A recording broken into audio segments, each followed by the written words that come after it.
प्रधानमंत्री नरेंद्र मोदी ने कहा कि सरकार सबका साथ, सबका विकास, सबका विश्वास और सबका प्रयास के मंत्र पर चल रही है और कहा कि उनकी सरकार ये सुनिश्चित कर रही है कि विकास का लाभ हर किसी तक पहुंचे।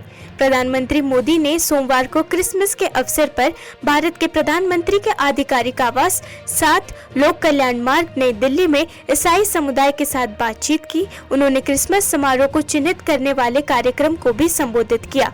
प्रधानमंत्री मोदी ने कहा, हमारी सरकार ये सुनिश्चित कर रही है कि विकास का लाभ सभी तक पहुंचे और कोई भी अछूता न रहे। उन्होंने बताया कि ईसाई धर्म के कई लोग, विशेष रूप से गरीब वर्ग, सरकार की योजनाओं से लाभान्वित हो रहे हैं।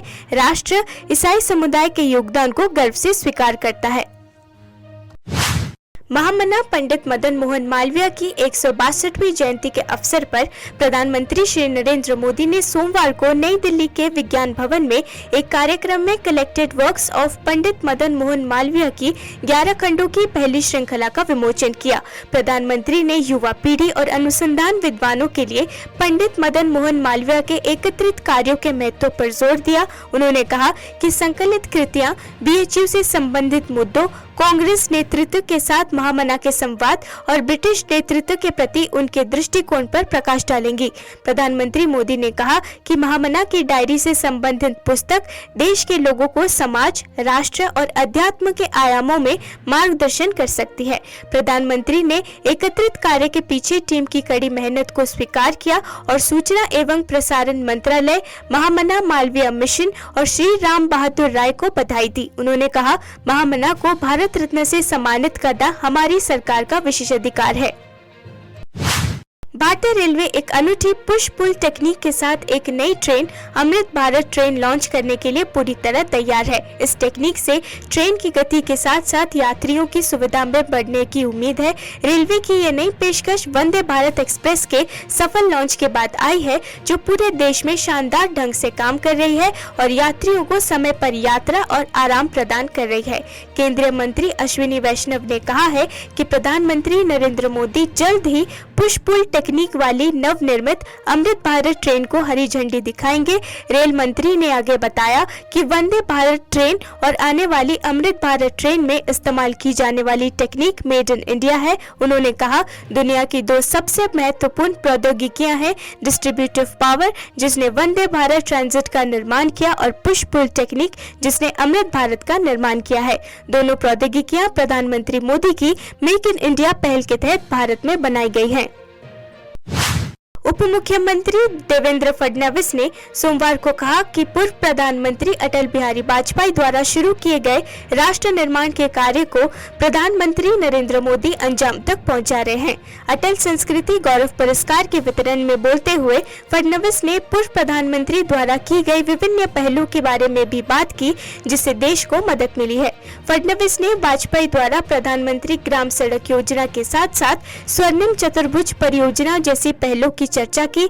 इन दोनों परियोजनाओं ने देश के आर्थिक पुनरुद्धार में मदद की है और साथ ही सभी राज्यों को एक साथ जोड़ने में भी मदद की है। उप मुख्यमंत्री ने कहा, राष्ट्र निर्माण जो हमारे वर्तमान प्रधानमंत्री नरेंद्र मोदी द्वारा किया जा रहा है, वास्तव में वो वाजपेयी जी का सपना था। 2024 के लोकसभा चुनावों से पहले पश्चिम बंगाल भाजपा के शीर्ष नेताओं के लिए सर्वोच्च प्राथमिकता बना हुआ है, क्योंकि केंद्रीय गृह मंत्री अमित शाह और राष्ट्रीय अध्यक्ष JP नड्डा मंगलवार को पदाधिकारियों के साथ एक दिवसीय बैठक के लिए सोमवार देर रात कोलकाता पहुंच चुके हैं। दोनों नेताओं के दिन की शुरुआत वीर बाल दिवस पर गुरुद्वारे में प्रार्थना के साथ होगी। उसके बाद कालीघाट मंदिर का दौरा किया जाएगा। इसके बाद पार्टी की एक संगठनात्मक बैठक निर्धारित है। शाम को नड्डा और शाह के राष्ट्रीय पुस्तकालय में एक सोशल मीडिया स्वयं सेवक बैठक में उपस्थित रहने की उम्मीद है। उसके बाद दूसरी संगठनात्मक बैठक निर्धारित है। बड़े लोगों के मार्गदर्शन के साथ राज्य के नेता अगले साल चुनावों में मजबूत प्रदर्शन को लेकर आश्वस्त हैं। राज्य भाजपा प्रमुख सुकांत मजूमदार ने सोमवार को कहा कि प्रधानमंत्री नरेंद्र मोदी रिकॉर्ड जीत के साथ सत्ता में लौटने जा रहे हैं, जिसका भविष्य में मुकाबला करना मुश्किल होगा। मुख्यमंत्री मोहन यादव के नेतृत्व में मध्य प्रदेश के नए मंत्रिमंडल में सोमवार को राजभवन में 28 विधायकों ने मंत्री पद की शपथ ली। 18 नेताओं ने कैबिनेट मंत्री, 6 ने राज्य मंत्री जो कि स्वतंत्र प्रभार और 4 ने राज्य मंत्री के रूप में शपथ ली। शपथ लेने वाले कुछ भाजपा नेताओं ने राज्य की सेवा करने का मौका मिलने पर खुशी व्यक्त की है। कैबिनेट मंत्री प्रहलाद पटेल ने कहा, पूर्व प्रधानमंत्री अटल बिहारी वाजपेयी की जयंती पर मुझे अपने राज्य के लिए काम करने का मौका मिला है।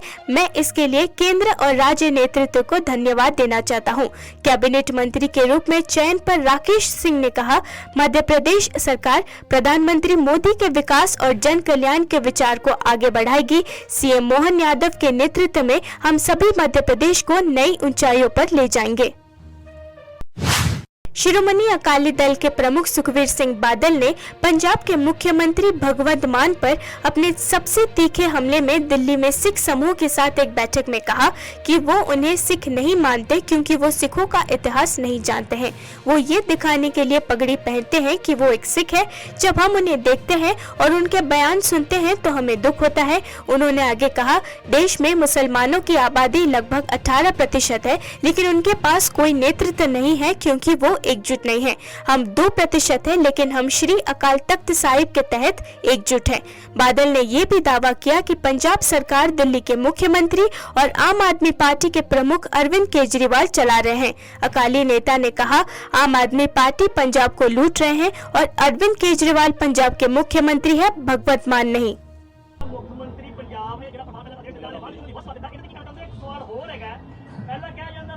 ਪੰਜਾਬ ਨੂੰ ਨਸ਼ਿਆਂ ਦੇ ਵਿੱਚ ਰੋੜ ਦਿੱਤਾ ਆ ਤੇ ਕਰਜ਼ੇ 'ਚ ਡੋਬ ਦਿੱਤਾ ਤੇ ਹੁਣ ਇੱਕ ਆਰਟੀਆਈ ਤੋਂ ਖੁਲਾਸਾ ਹੁੰਦਾ ਆ ਕਿ ਜਿਹੜਾ ਉਨ ਖਟੋਲਾ ਜਿਹੜਾ ਹੈਲੀਕਾਪਟਰ ਜਹਾਜ਼ ਉੜਦਾ ਉਹਦਾ ਪੈਸਾ ਜਿਹੜਾ ਪੰਜਾਬ ਦੇ ਰਿਹਾ ਪੰਜਾਬ ਸਰਕਾਰ ਕੀ ਕਰਦਾ। ਪਹਿਲੀ ਗੱਲ ਮੈਂ ਕਹਿਣਾ ਚਾਹਣਾ ਹੈ, ਜਿਹੜਾ ਮੁੱਖ ਮੰਤਰੀ ਬਣਿਆ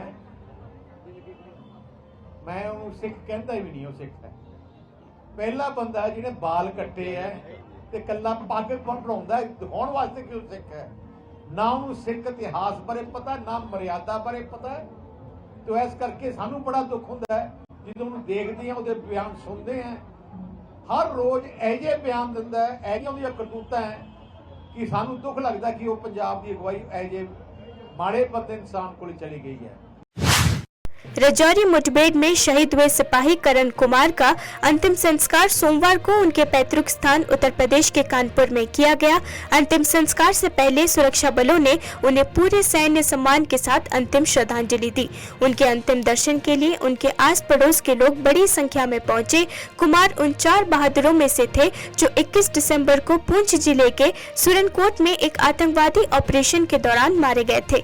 इससे पहले 24 दिसंबर को उत्तरी कमान के CNC lieutenant general Upendra Dwivedi ने पुंछ में पुष्पांजलि समारोह के दौरान सैनिकों को सैन्य श्रद्धांजलि दी है।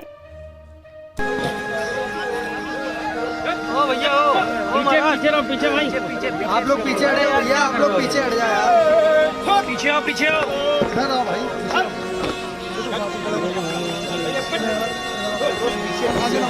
आगे मतलब देखो देखो भाई कौन है भैया यार, चलो जब मीडिया लोग तो अपना काम करने दो। थोड़ा दूरी आप लोग बना के रखिए, इतनी देर से आप लोग सहयोग कर रहे हैं, व्यवस्था बनी हुई है, दूरी बना करके रखिए। 1-2 फीट पीछे हो जाएंगे तो बहुत व्यवस्था नहीं आ जाएगा। उधर नहीं, कैमरा है, कैमरा उधर तो हमारे, अरे लाइव चल रहा है, हमारा कैमरा तो लंदन में देखा जा रहा ना।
मिल रहा है सर?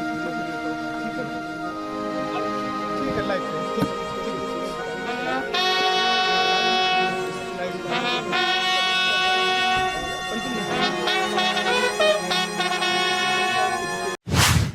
मुख्यमंत्री कार्यालय द्वारा जारी एक प्रेस विज्ञप्ति के अनुसार ग्लोबल वार्मिंग और जलवायु परिवर्तन के खतरों को देखते हुए उत्तर प्रदेश के मुख्यमंत्री योगी आदित्यनाथ ने राज्य में स्वच्छ और हरित ऊर्जा उत्पादन स्रोतों को प्रोत्साहित करने के लिए ग्रीन हाइड्रोजन नीति लागू करने के लिए निर्देश दिए हैं।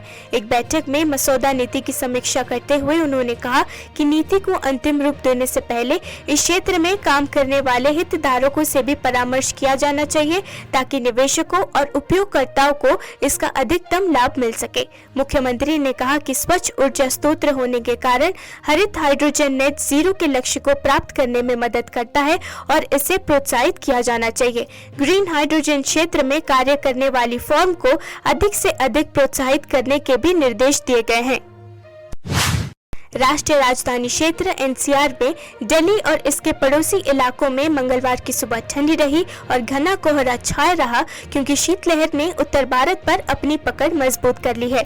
सोमवार को तापमान गिरने और राष्ट्रीय राजधानी में शीतलहर चलने के कारण लोगों ने रेन बसेरों में शरण ली है। दिल्ली में एम्स के पास का रेन बसेरा ऐसे लोगों से भरा हुआ था जिनके पास रहने के लिए कोई जगह नहीं थी। भारत मौसम विज्ञान विभाग के अनुसार मंगलवार को सुबह करीब 8 बजे राष्ट्रीय राजधानी में तापमान 8.4 डिग्री सेल्सियस दर्ज किया गया। आईएमडी के पूर्वानुमान के मुताबिक 31 दिसंबर तक दिल्ली में घना कोहरा देखने को मिलेगा।